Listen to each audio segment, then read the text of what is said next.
All right. Hi, everyone. It's Maggie McKenna from the St. Lawrence County Arts Council, and we are live today with Liza Paige and her cute little daughter, actually. So you'll see her showing her studio and some of her art and things like that. Oh, I am hearing myself duplicated. There we go. Anyway, so this is Art for Art's Sake. It's a live program every weekday at 4 o'clock where we're showcasing some of the artists that we have. We are also setting up sponsorship opportunities for people and for individuals and businesses. So if you're at all interested in helping us create this program and keep it moving, and please do reach out to me directly. My email address is director@slcartscouncil.org. But we're really excited to be able to share these amazing local artists with you every day. So we're going to try to do this for as long as we possibly can. I want to thank Liza and her lovely family for joining us today. And I'm going to switch the camera in just a moment and get her on so y'all can see her. And you can chat into the comment box if you have any questions. I'll make sure to ask them of Liza towards the end. All right, so let me unmute you, get you on there, and we'll get started with Liza. Hi. Excellent. Look, you're on TV. Say hi. Laxlin just woke up from a nap.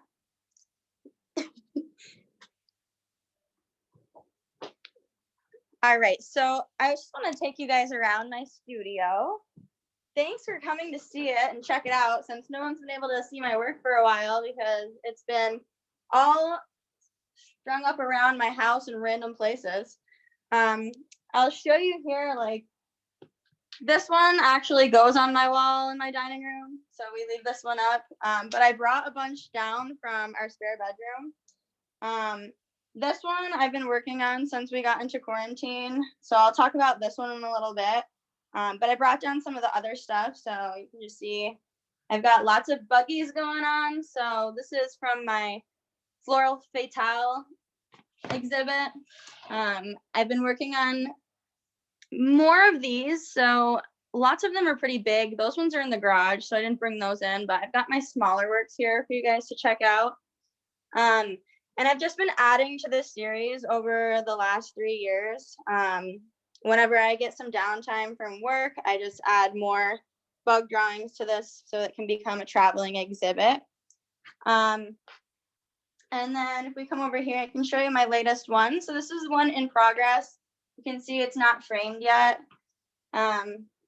This one is a little bit different from my others because it lights up. So I've been working on adding different elements of mixed media. So I'm gonna just pull my blind up a little bit so you can have better lighting in here to see that one. And it's just kind of interesting to play around with the light to see, you know, whether it looks good in a darker atmosphere or if it looks better in a lighter atmosphere. I've been experimenting with that a bit. So I'll show you some of these. I'm still doing mostly praying mantises, doing the bugs that really use aggressive mimicry as their form of camouflage. But for this one, I was putting in some other bugs as well. So I've got a mirrored spider in here, which I absolutely am terrified of spiders. But if it's a beautiful mirrored spider, I somehow don't mind it quite as much. So I've been putting all of those in. And I also ended up making a spider web here.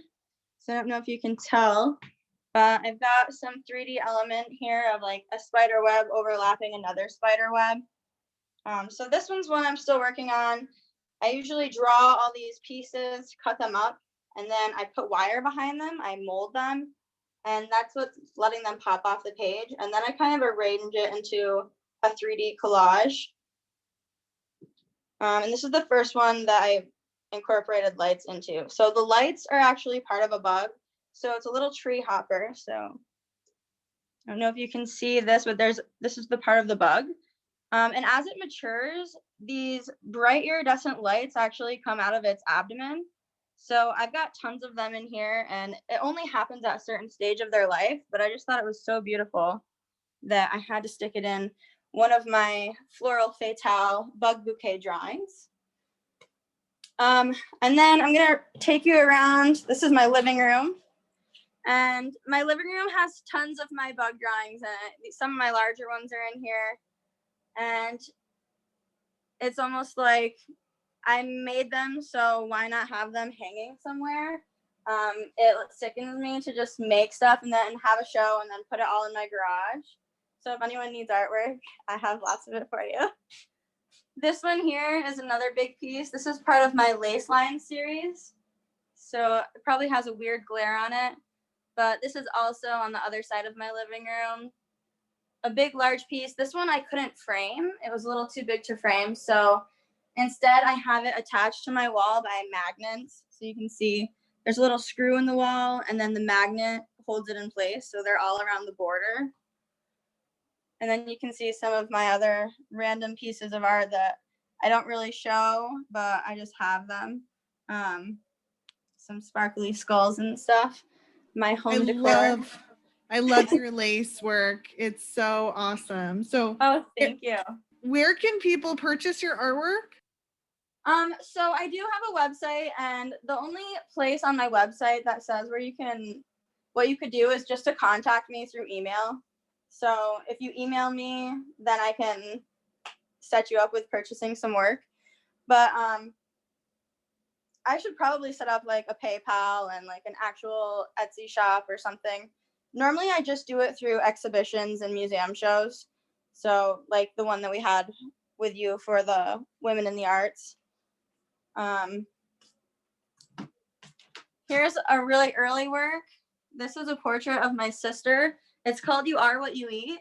And it's her throwing up a bunch of jewels and diamond type jewelry that I found at Argent's in Potsdam, my dad's shop. So she was really happy when I made her pose for that picture. She was really annoyed with that. But then after that, she gets to be on my wall forever. And then of course I have one of my mom's dolls. She's chilling right here. She's one of my favorite pieces.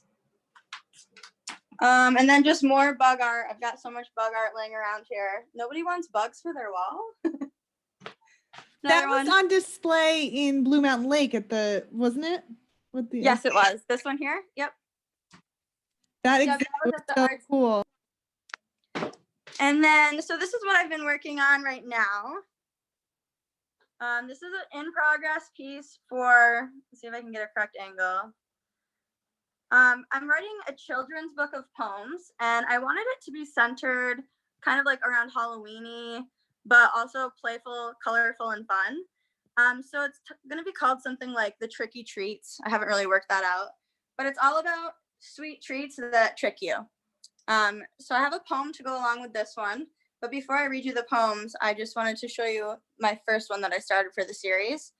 And I also want to point out that it's all up high. Like you can see the floor here. I usually work here. This is my mantle, but it's also storage for all my art stuff. So I've got like a huge mess here as well. This is where I put all the stuff that I work on. And then you can see Loxlin's been getting really busy as well. She helps me do artwork. So I left a little bit extra on my piece so that I could put it up high enough where she wouldn't be able to reach where I'm working, but she's able to reach down here and she can do her own little project. Because I noticed that on the one I was doing of her, she kept trying to draw on it. So this is the one of her. It's called Loxlin Lita's Lollipop. And in this one, it's a story about a girl who really likes her lollipop, and she was licking it so much that her tongue started to morph into the lollipop. So I was really trying to capture the tongue morphing here into starting to just be the lollipop. And I still think that even though I haven't touched this one in like 4 weeks, I still need to work on it to make this look more shiny. Like the texture just isn't quite there with the lollipop. And then the depth here, like you can see where it's bright colored and then it goes into the darker color. I need to add more of that darker color in here to give that depth as well and make the transition here more apparent, I guess.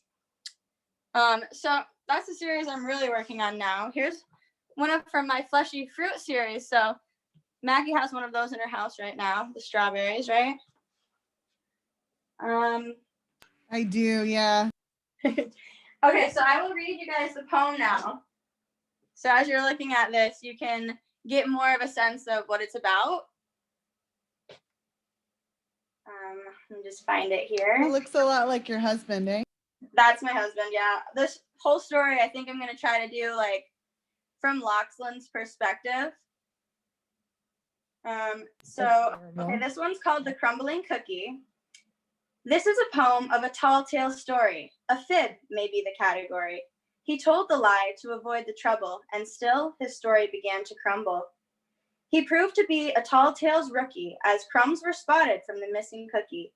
And as his words explained, his face grew pained, and out spewed a different story. So you can see Lachlan was on the hunt for where her cookies had gone, and then she found them. And then for this one over here, I'll read you guys the poem for this one.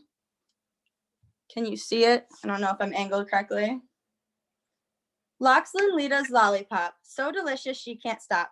Super scrumptious, super sweet, lolly gripped by tiny feet. Lachlan Lita's lollipop, wouldn't, couldn't, shouldn't drop. Grass or ground you shall not meet, for you shall never pass my feet. Lox be nimble, lox be sweet, twirling in the summer heat.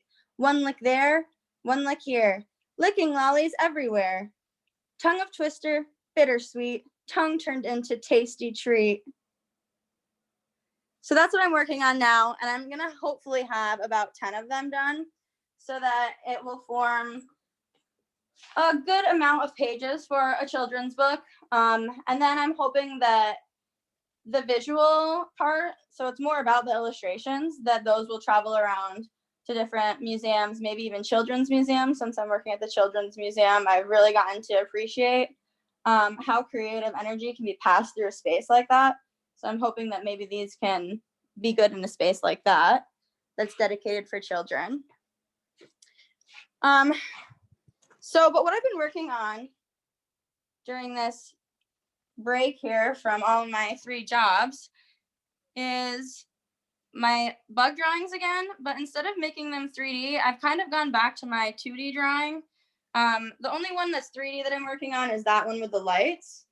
And since then, I've kind of gone back to just doing realism, but instead of just black and white, I'm moving into more color work.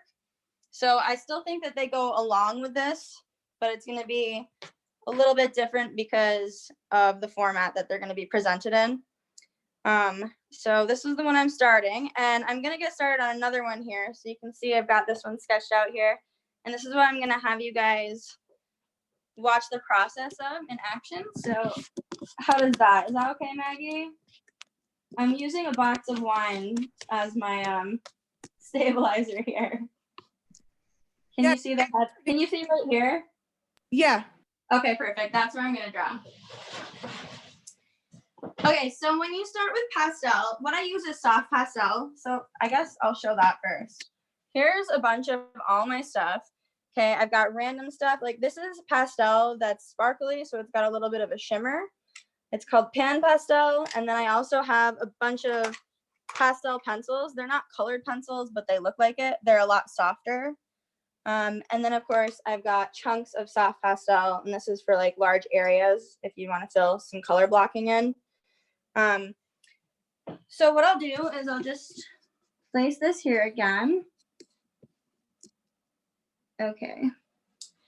And one thing that I think is really important that might not be well known for drawing with pastels is that it's always good to put down a base of something that's the same as the color you're working on. So since I have white paper, I like to just fill in my area with a little bit of white. And the reason that I do this is so that it gives it some material on the page to blend into, so that the other ones, when I put the color down, it doesn't just stick into the grains of the paper. And this really helps with blending. And I think a lot of my work is a lot of blending techniques, and then I build texture over top of the blending. So I like to have like colors and values all mapped out first and then add texture. So I got about like most of the face and like maybe into the neck and part of these, the beginning of the arms here on my mantis bug. And then I'm gonna choose a color to work with. So This one's gonna be, I think, maybe blue tones, cool tones. And I'm gonna use a chunk of pastel. So I'm thinking this one and then maybe this one for a little bit of color shift. So yes, I play around with value, mostly using white and black, but I also try to do it with color as well, just to give it another boost of realism. So first here, this is the eye. So I'll just fill in the eye here. And I don't need to leave a space where the white glare is going to be because I have a white pencil that will go over top of it. But you can do that if you'd like to. And then in the eye, there's also some blue up here. So I'll put that in.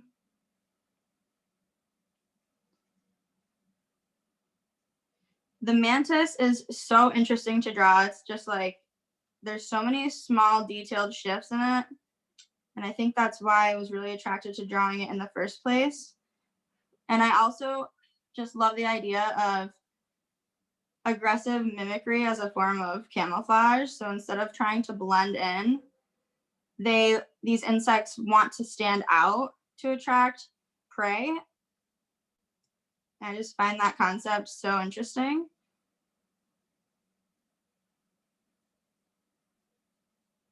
And I think as artists, we also try to stand out in the world. So I think that's nice as well. Let's see. So now I just have some on my finger and I'm just going to kind of like rub it over top of here just to give it a little bit of blue base. So you can still see that this is darker and that blended in there. And now I'm just giving it a bit of a base with the same type of tones. And then I'll go in and fill that in. So now I'm going to start using my pencil. I've got all these different colored pencils. I picked out all the blue ones because I'm going to go with blue for this one. And I think I'm going to add in maybe like an undertone of green. So here's kind of like a bluish greenish teal. And I'm going to start with a middle tone because I can always go darker if I want to. And I'm just going to start shaping some of the form of the face. They're very alien-esque, right? So lots of different details in here. And I also find it interesting that they're so beautiful from far away. You think that they look like flowers. The orchid mantis is my favorite. And then when you get close, it looks like this really creepy alien bug-like structure. All right, so now I'm gonna add a little bit of that tealish green. And I think that's gonna go throughout here. And then up on the top, it's mostly blue. So I'm gonna go ahead and just fill that in darker.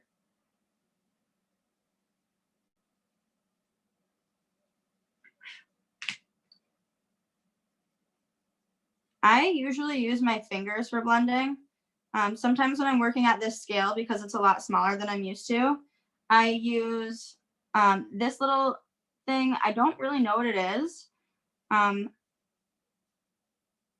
I got it in like the toothpaste section. So it must have something to do with dentistry or cleaning the teeth. I'm not sure. But of course, I just use it for drawing. And it also takes some of it away. So it's just like moving some of that powder. So that's where the light will go. And then there's some highlights here. Okay. And then you can also use a blending stump like this one. I usually don't use this. And if you do use these, you might want to buy a bunch of them because once you have a color on it, it kind of lasts with that color. So I've got pink and I've got black on this side.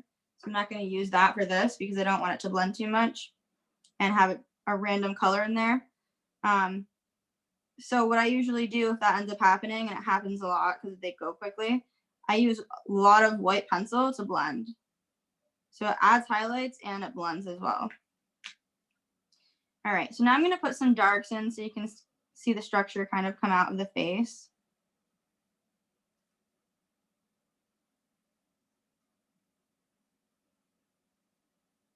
Here's some of the antenna here.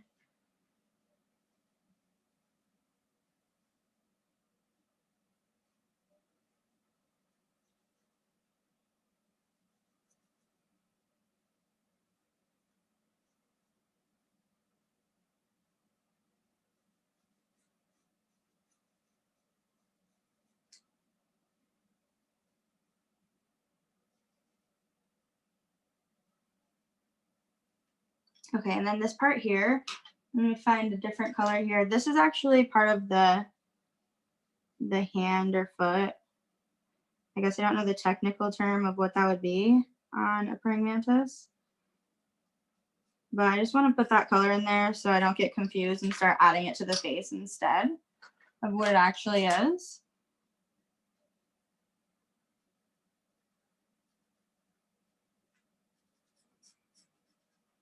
Okay, so there. Now I won't confuse it.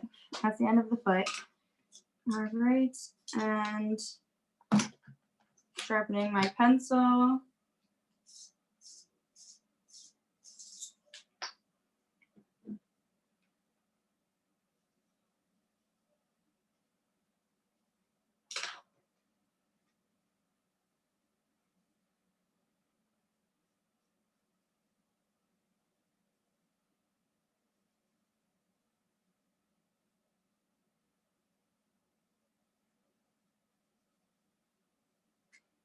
All right, and then I'm gonna just blend all this in with this color. And then the white again.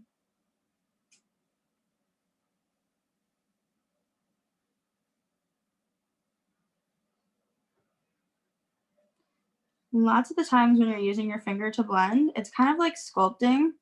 If you think of the drawing more like a sculpture than a 2D drawing, you're moving your hands as if you were going to form it into that shape. So you're really thinking about the direction that your hands are moving or that your finger is moving.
What made you decide to do bugs?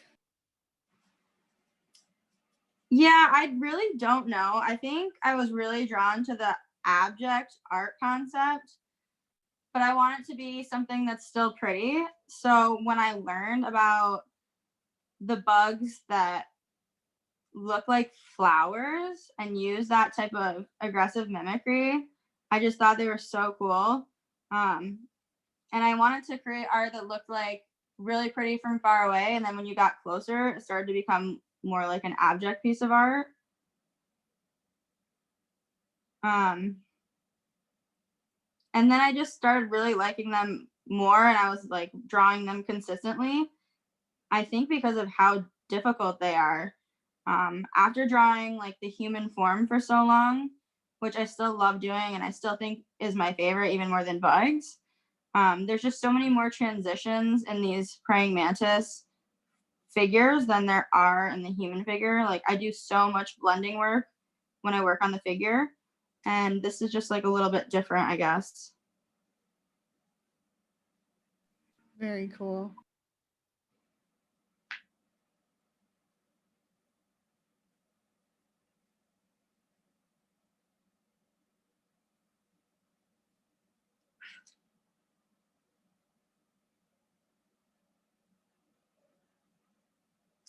And I feel like nothing's ever complete until I do the eyes.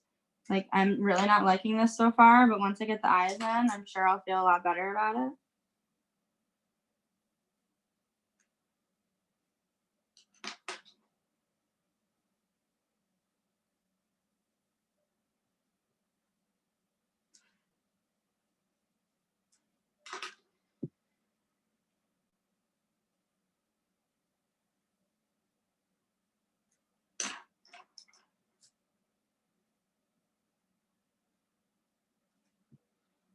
So when I'm using the darks it's black charcoal pencil. There is black pastel pencils, but I almost think it's not dark enough to create a really deep space or a deep value. So I stick with my charcoal for that part. It's almost like the pastel one just is a little bit too blendable. So now I can use my blending stump because it's for a dark area. So if there's any pink or black in there, it won't matter because it'll just blend in. But I wouldn't have wanted to use it in my lighter areas over there.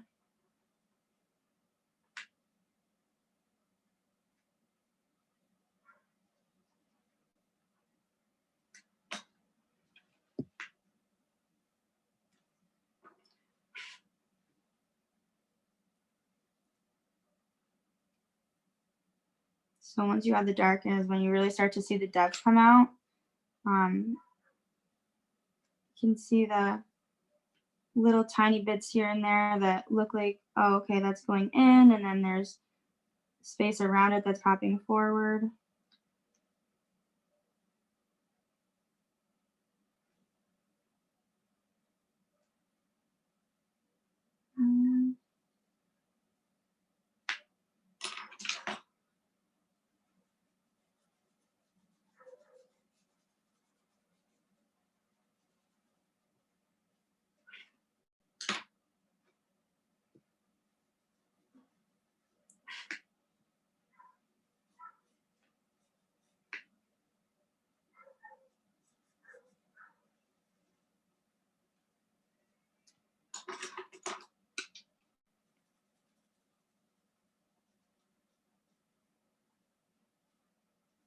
The eyes are so glossy. It's so interesting how many different colors you can see in them. So I'm adding lots of different colors to make it seem more round and just give it a little bit more dimension and interest. I don't want the whole thing to be too blue, where it's just completely blue. So I added a little yellow and a little bit of green to that one. And I think I might even add a little tiny shift of purple in here. Purple's a darker toned color, so it might just help with the depth of the eye.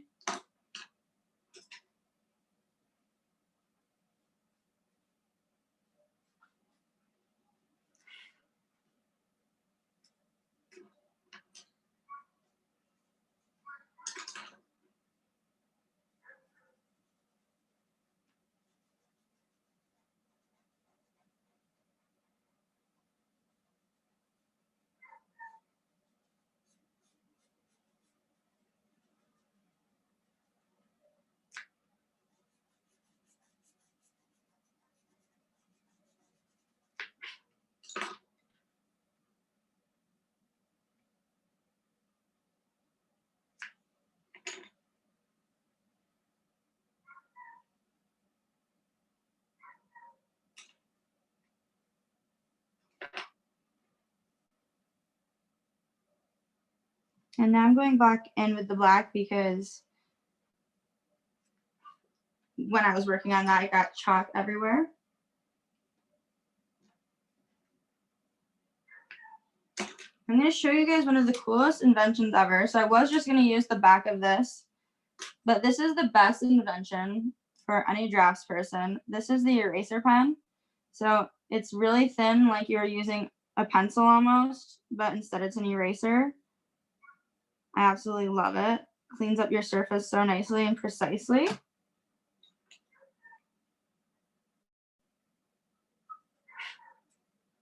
And then I also use, you can see where I was working and my hand started making smudges around. If I wanted to leave the background white, I just use my kneaded eraser. So a kneaded eraser is like this thing that you can mold and shape.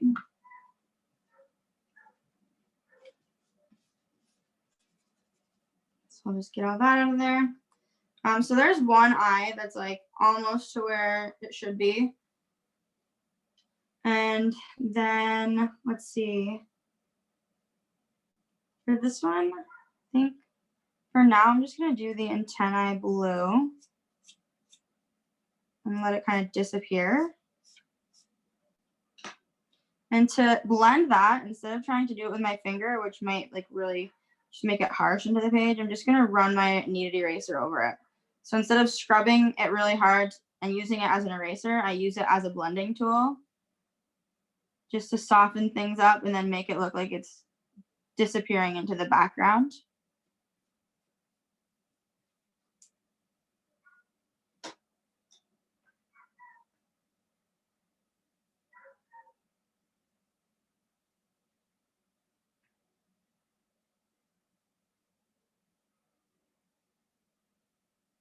Okay.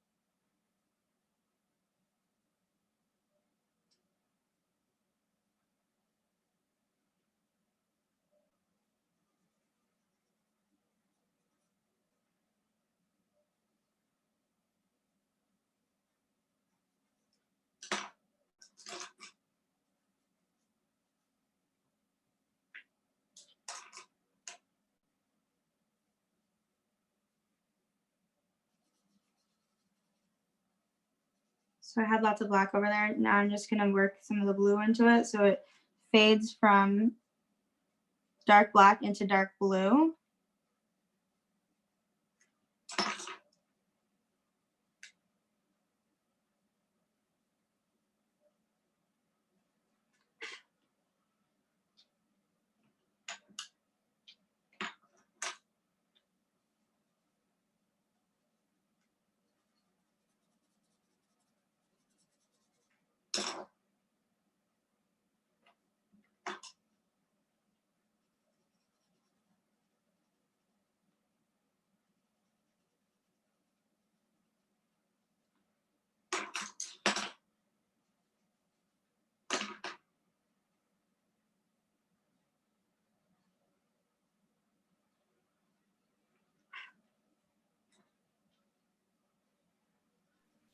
Liza, it looks like we lost your video somehow.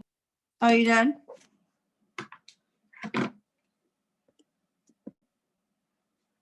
Is it back? Yeah, there we go. Okay, yeah, my phone went to sleep.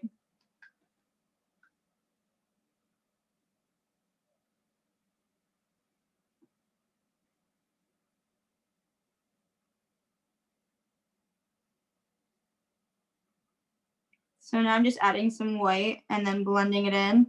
I'm not blending it in everywhere, just on the edges where I want it to kind of fade. Like I want it really sharp here, and then I just want the edge to fade. So I'm trying to keep my finger designated to this side while I'm blending.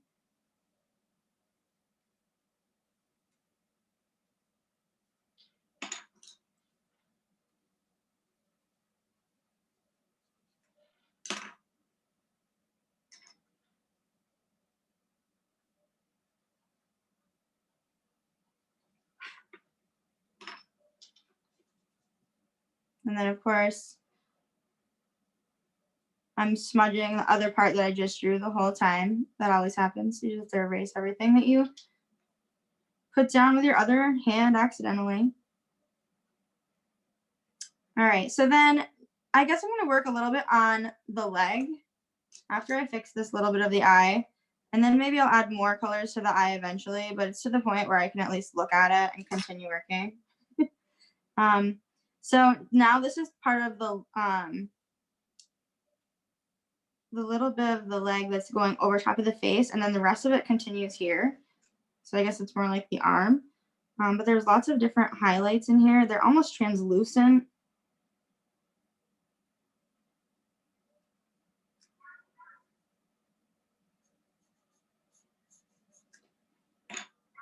And then I need a darker color, so maybe something that's not brown, but also not quite so red. I might have to mix it myself by adding 2 pencils together.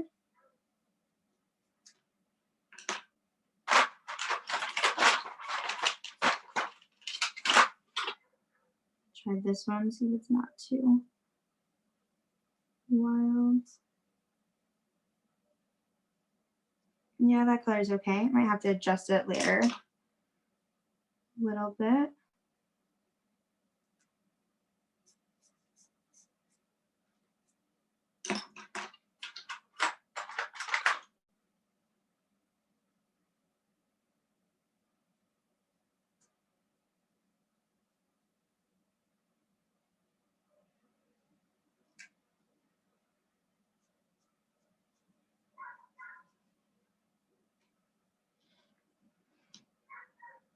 Okay, so right in here is the inside of the mouth, and it's pretty dark. So I'm gonna sharpen my pencil. You can see it got really dull. I was working on it. So I need my black to be darker. I'm gonna just sharpen that until it's to a really fine point, so I can get into that small area without mixing up any of my other colors into it.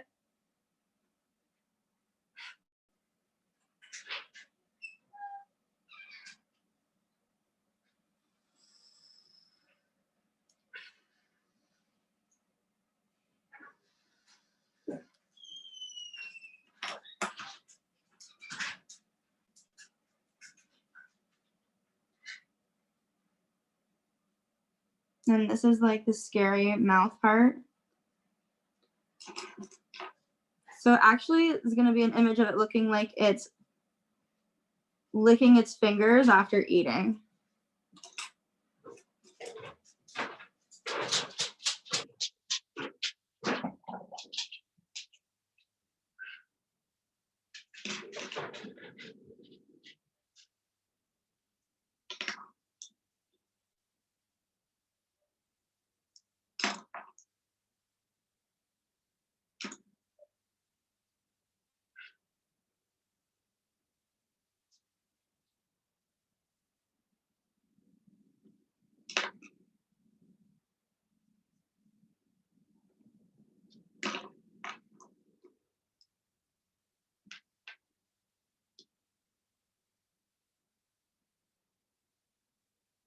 You can see I had to go back up to this eye. I just couldn't take it.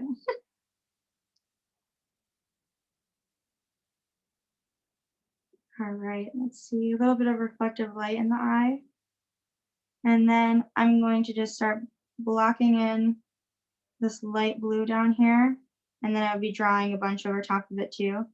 I would have to get a lot darker right over here to show that it's behind the head. That part's behind the head, and then where the arms start to come out, that becomes like it's coming towards you. So I'm gonna have to darken this light blue, but this is just a nice medium in between color so that the lights and the darks will be able to make it into like an illusion.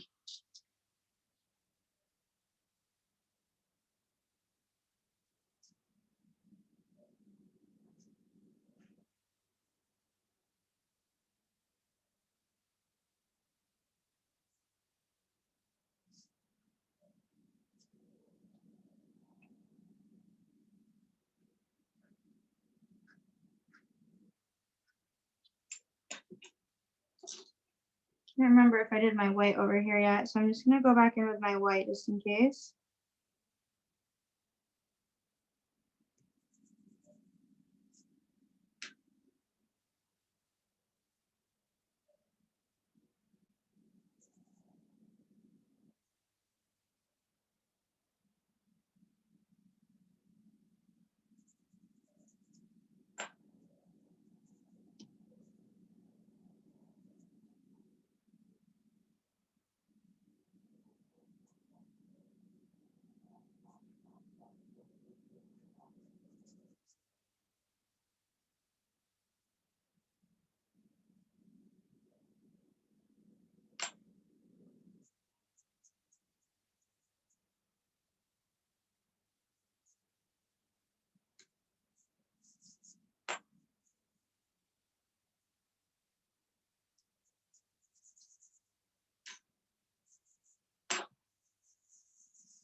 So this is me kind of just mapping back out where my lines were, showing myself where the darkest areas need to be before I put down the darkest tone.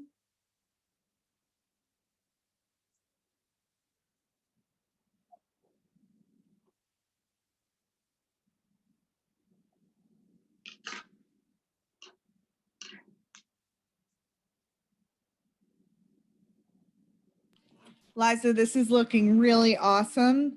I'd love to Thank you. see the head a little closer up now that you're closer to being finished, and we're at about 45 minutes. So I think that we can maybe see the rest of the image when you're closer to being done with it.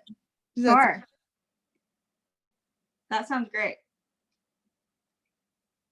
Awesome. So thank you so much for having me. oh yeah, thank you for being a part of this. It's been so awesome to see you work. I'd love for you to grab your camera and just like zoom in on that head so we can see it in even more detail. Yep. You see. Should I go by the light? It's kind of starting to get a little darker in here. See? Wow. So there's that. And then how about, let me show you the other one I was working on with a little bit better light as well. So you can see these ones have a little bit more color to them just because I've been working on them longer. There's going to be 4 here that are eating some moths. This one down here has a bunch of gold in it, so I haven't put the gold shimmer in yet. Looks a little bit incomplete so far.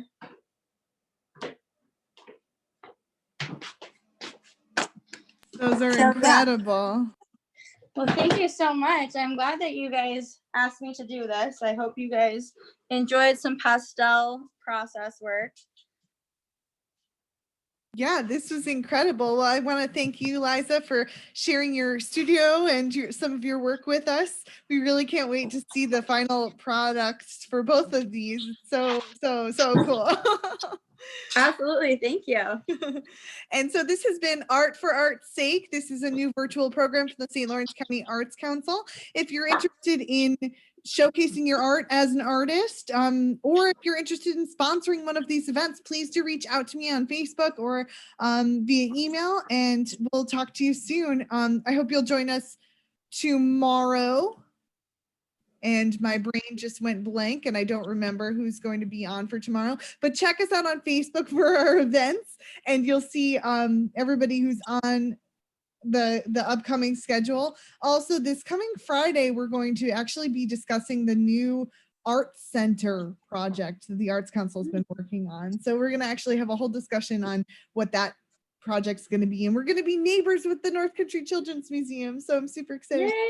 Yay.